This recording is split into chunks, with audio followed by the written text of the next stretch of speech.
Welcome back to the Graham Stephan Show, and we gotta talk about this because it's getting out of control. I'm talking about an index fund bubble. This, for the last few years, has been making its way around the internet because people are saying that index funds are in a bubble because people are just generically buying them because index funds are good. Individual stock picking is bad. Because so many people are just buying broad index funds without any care in the world as to what's within them, the index funds themselves are going up in value faster than the underlying stocks that you're buying. And if that sounds confusing, I want to talk about this video here. It's called The Truth About the Index Fund Bubble. Is Your Money in Danger? By The Money Guy Show. So with that said, I'm going to link to their information down below in the description, along with their sponsor, Function Health, who we'll talk about a little later. But now with that said, let's begin. In 2019, Michael Burry, who was played by Christian Bale in The Big Short, claimed that index funds were in a bubble with prices exceeding their underlying value. But now, in 2025, with years of additional market data available, we can reevaluate whether these predictions have materialized and if they should concern everyday investors who are trying to build their financial futures just like you. Here's the thing. With the mortgage crisis, what they were doing is that they were packaging these really bad loans.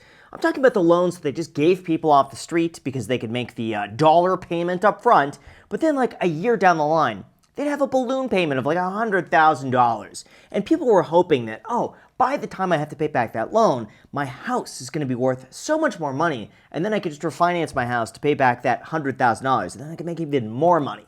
But those loans were being bundled together, they were being sold off to investors as investors were buying them, thinking that they were buying like grade A quality stuff, when in reality, they're just buying horse manure. That's what they were doing. All those loans blew up, it came back on the banks, and housing prices really fell by about 50%. So the comparison that Michael Burry is saying is that the same thing is happening now, but within index funds. And we'll continue because I do have some disagreements with this. Oh, and by the way, make sure to hit the like button and subscribe. I forgot to ask that earlier. You know what, it's really, I hate having to ask for it. It sucks. But every time I do, I look at the analytics and I see that just mentioning it drives likes by like 50%. It increases subscriber growth by sometimes more than 100%. It's dumb, I get it, but just me mentioning it helps the metrics, and by helping the metrics, this video goes out to an even bigger audience and it helps the algorithm. So that's the way YouTube works. Unlike actively managed funds, where managers try to beat the market by picking winners, index funds simply track the index. They are passively managed. This results in lower fees, better diversification, and a more hands-off approach to investing. Here's the thing, index funds so far have been phenomenal. I mean, if you want to go and invest in the stock market, you don't really have to go and pick individual stocks yourself because chances are you're going to lose money. Most actively managed funds, in fact, it's something like 97% of actively managed funds, underperform the market over a period of about 20 years. Now, here's the thing, in the short term, you could have some people that get insanely lucky, or you have people that just correctly time the market. They buy the right stocks at the right times. They are correct.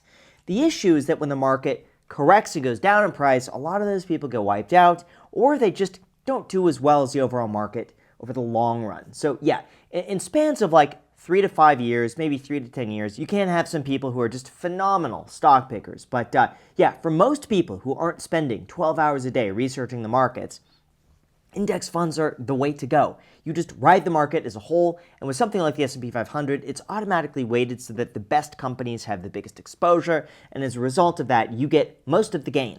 That's how it's worked so far. This is where Michael Burry sees a problem. He predicted that index investing was obscuring something known as price discovery, and that as passive index investing increased, more and more investors would be buying investments based on what was essentially brand recognition. This process would cause the price of various index investments to increase beyond the true intrinsic value of the holdings that comprise them. So this is really interesting. I actually did a whole video on this years ago, and I did an analysis to see how much does a stock go up in price just from being added to the S&P 500. Because the thinking is that if a stock gets added to the S&P 500, automatically, all these funds have to go in and buy that stock if they're tracking the S&P, and therefore the stock price is going to go up purely because it's in the index and people are forced to buy it.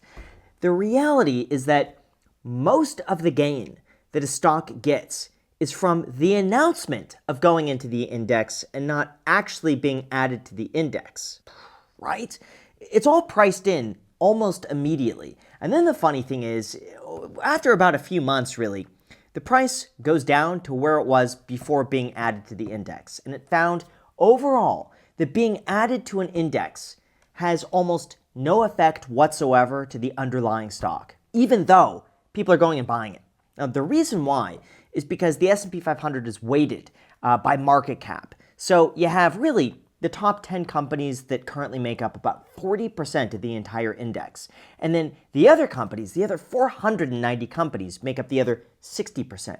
So when a company is added, let's say it slots as like number 150 on the list, even then, it's only a fraction, a tiny fraction of money flowing into the stock, and that's not really enough to move the price. Both tranching and overly generous credit ratings obscured their true risk, leading investors to treat them as safer than they were. Although, you know what, before we go into that, this is a really good reminder that it's not only good just to optimize for financial well-being, but also your health. And this is me being real here. I've always been the type to avoid doctor's appointments. I just don't like the hassle. I don't like scheduling them.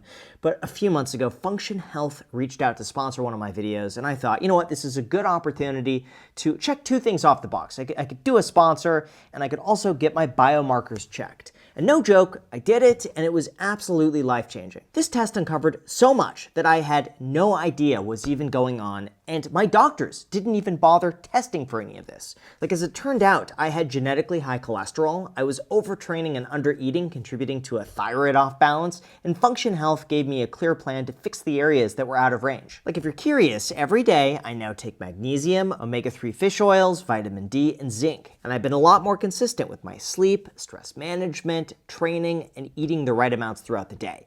And no joke, I feel completely different. I have more energy. I am more focused. I work better. And none of that would have been possible without the sponsor, Function Health. And if you're interested, Function Health allows you to test over 100 biomarkers covering everything from heart and hormones to toxins, inflammation, and stress. That is why top health leaders like Dr. Mark Hyman, Dr. Andrew Huberman, and Dr. Jeremy London are all behind Function Health. Lab visits are also quick and easy at more than 2,000 locations across the United States, and the cost is just $499 a year, or $1.37 a day, for tests that would often be over $10,000 if you wanted to do them on your own. At the end of the day, whether it's money or your body, you can't improve what you don't measure. So if you want to see exactly what's going on, click the link down below in the description to sign up, or use the QR code on the screen, and make sure to use the code GRAHAM100, because the first 1,000 people who sign up get $100 credited towards their membership. So again, that link is down below. Thank you so much.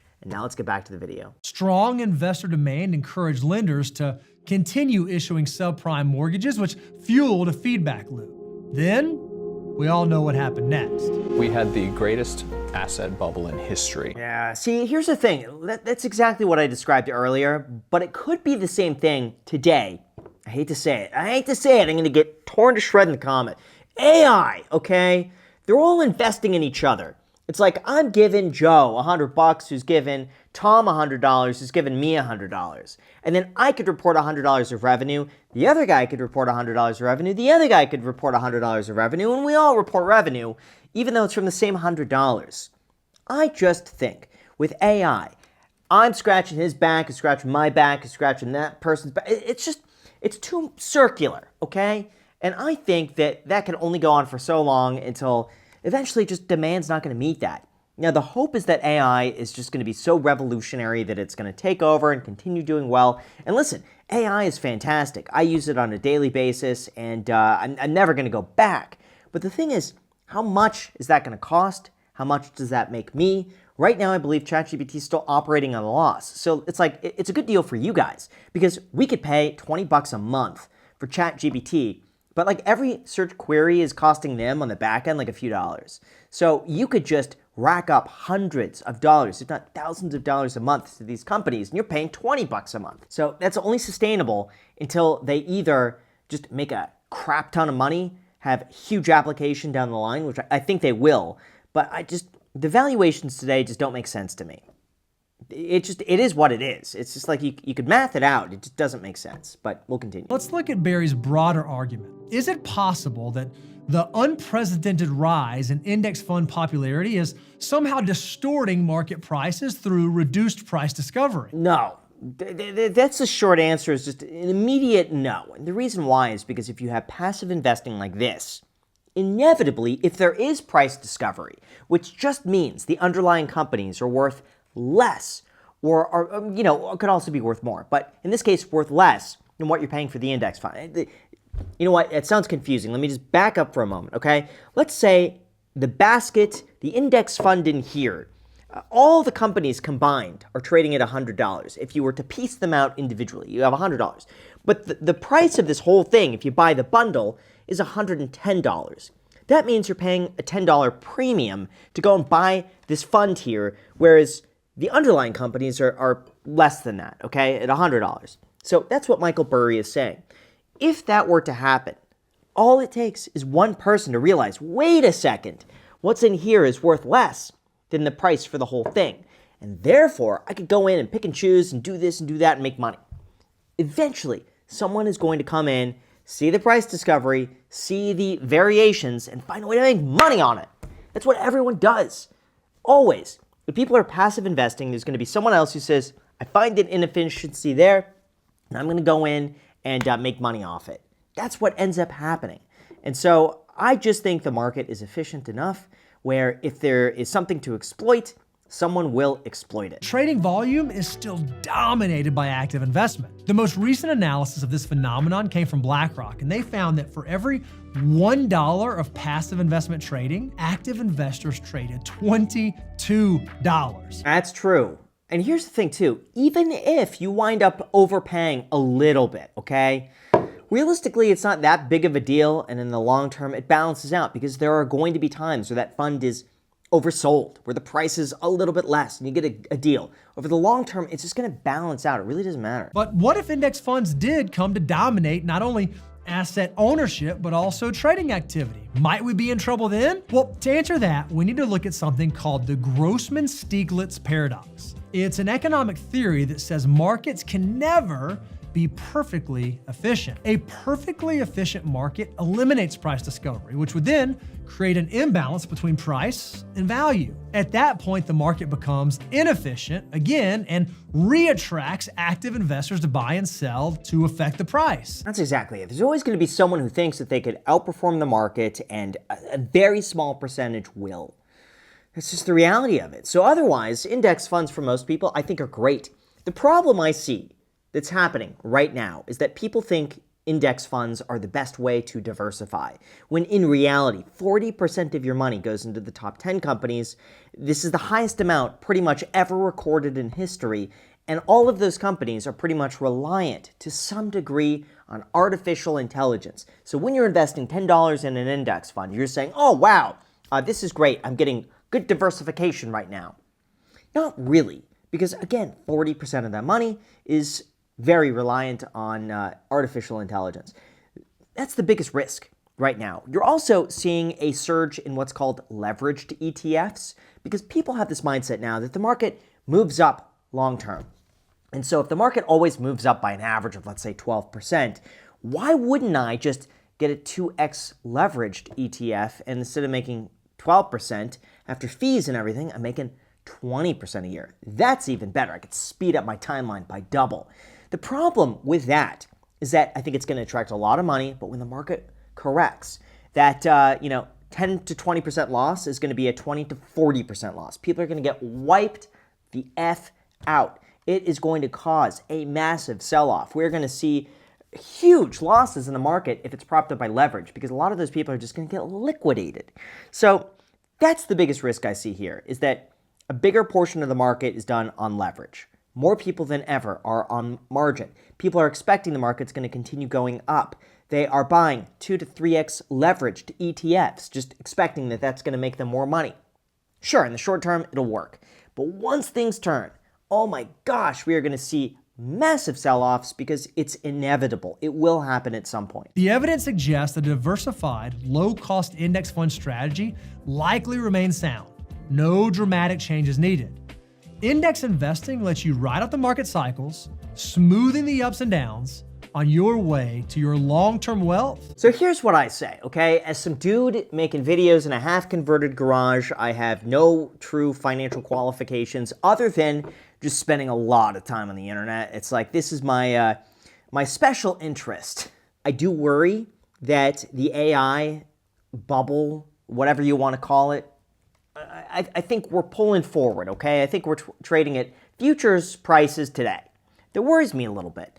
I'm still dollar cost averaging into the market, but I want people to be aware that when you're buying the S&P 500, you are getting less diversification than you were 5 years ago. As a result of that, I think it's very important to know that, number one, but then to also diversify outside of just the S&P 500 and the United States. For me, that means the S&P 500 a little bit. It means international stocks. It means emerging markets. It means a little bit of, some tax-free muni bonds. It means a little Bitcoin ETF. And then, if you do all of that and you have the right allocations for your risk profile, then you're going to be a little bit more insulated if the market were to correct in the future, or it might not, okay? I could also just be totally wrong, and AI is just, it's going to 20x from here. I don't know what I'm talking about. So let me know your thoughts down below in the comments. I will do my best to read and reply to as many of you as I can. Don't forget to hit the like button, subscribe. Check out Function Health, by the way. They are truly awesome. My wife, Macy, she just did her own tests, and we're going to get the results really soon and see what that comes back at. So I would highly recommend them, genuinely. So thank you so much, and until next time.